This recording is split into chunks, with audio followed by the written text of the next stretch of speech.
ہم حاتم طائی کا قصہ بیان کر رہے تھے سیر دوسرے درویش کے خلاصے میں، تو اس کا یہ دوسرا پارٹ ہے۔ اگر آپ نے پہلا پارٹ نہیں دیکھا ہے تو لنک میں دیکھ لیں یا ویڈیوز میں سرچ کر لیں، سیر دوسرے درویش کے نام سے خلاصہ سیر دوسرے درویش کا، اس کا پہلا پارٹ، تو یہ اس کا دوسرا پارٹ ہے۔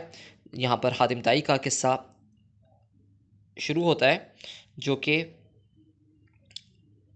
ایک دانا مورخ اس بادشاہ کے اس شہزادے کو اس حاتم طائی کا قصہ سناتا ہے جو سخاوت اور فیاضی کے لحاظ سے مشہور تھا۔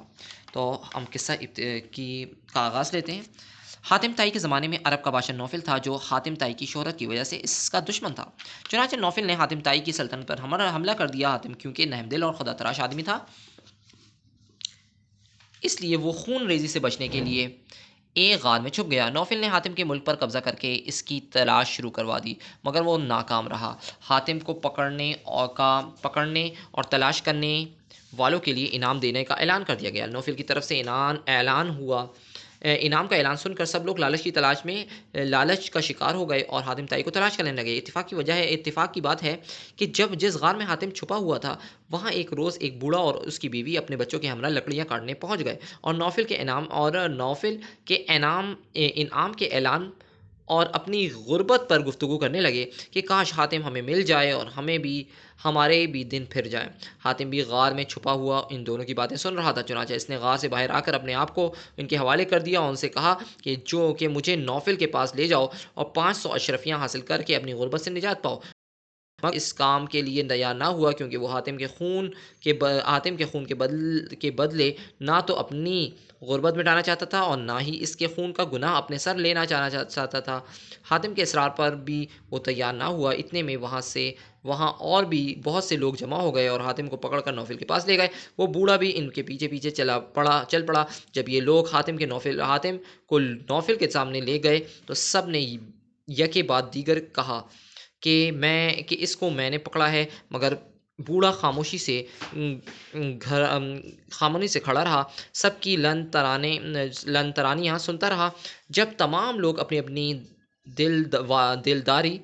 دلواری اور بہادری کے قصے سنا چکے تو حاتم نے بادشاہ سے کہا کہ سچ تو یہ ہے کہ مجھے الگ کھڑا ہوا یہ بوڑھا لایا ہے اور یہی آپ کے انعام کا حقدار ہے۔ اس پر بادشاہ نے پوچھا کہ سچ بتاؤ، اصل ماجرا کیا ہے؟ بوڑھے نے اپنی اور حاتم کی گفتگو ہو بہو دہرا دی۔ نوفل حاتم کا گرویدہ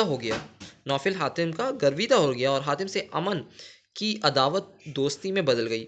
نوفل نے بوڑھے کو انعام دے کر رخصت کر دیا اور حاتم کا تمام مال اسباب واپس کر دیا، اور اپنے دل میں سوچنے لگا کہ یہ سخاوت حاتم محتاجوں اور غریبوں کے لیے اپنی جان دینے سے بھی گریز نہیں کرتا۔ یہ سخاوت کا بھرپور حاتم محتاجوں اور غریبوں کے لیے اپنی جان دینے سے بھی گریز نہیں کرتا۔ میں اپنے مصاحب اور مورخ کی اس داستان سے اس قدر متاثر ہوا کہ میرے دل میں سخاوت کا جذبہ امڑ آیا۔ چنانچہ میں نے حاتم کی طرح سخاوت میں نام پیدا کرنے کا مصمم ارادہ کر لیا۔ غرض اس مقصد کے لیے میں نے شہر سے باہر ایک عالیشان عمارت تعمیر کروائی جس کے 40 دروازے تھے۔ ہر دروازے سے سائلوں کی حاجت پوری کی جاتی تھی۔ اتفاق سے ایک روز ایک ایسا سائل آیا کہ میں نے اسے 1 اشرفی دی۔ پھر وہی دوسرے دروازے سے آیا، اس نے 2 اشرفیوں کا سوال کیا، چنانچہ میں نے اسے 2 اشرفیاں دے دیں۔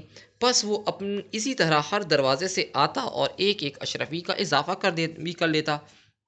آخر اس نے 40ویں دروازے پر آ کر 40 اشرفیاں مانگی اور 40 اشرفیاں لے کر پھر پہلے دروازے پر آ پہنچا۔ میں اس کی طمع اور حرص کو دیکھ کر برہم ہو گیا۔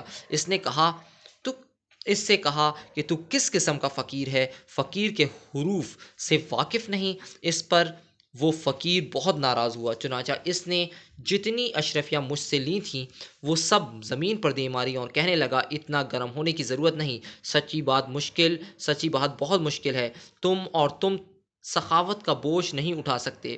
تم بھی پہلے سخی کے 3 حروف پر عمل کرو، پھر کہیں سخی بن سکتے ہو۔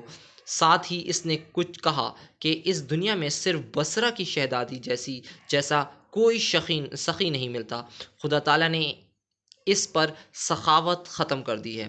میں نے فقیر کے بتنائے یا بتانے پر بصرہ کی شہزادی کی سخاوت سے بہت متاثر ہوا اور بصرہ کی شہزادی سے ملنے کے لیے بے قرار ہو گیا۔ اس پر میں نے فقیر سے معافی مانگی اور اس سے شہزادی کا پتہ پوچھا اور اسے بہت کچھ قبول کرنے کی درخواست کی مگر فقیر یہ کہتے ہوئے چلا گیا کہ اب تم اگر ساری سلطنت بھی تو تب بھی نہ لوں گا۔ میں بھی بصرہ کی شہزادی کو دیکھنے کی تمنا میں بھیس بدل کر نکل کھڑا ہوا اور آج اس آرزو میں اس حال کو پہنچ گیا ہوں۔ تو یہ کہانی تھی سیر دوسرے درویش کی۔ مزید اس طرح کی ویڈیو کے لیے ہمارے چینل کو لائک اور سبسکرائب کیجیے۔ السلام علیکم۔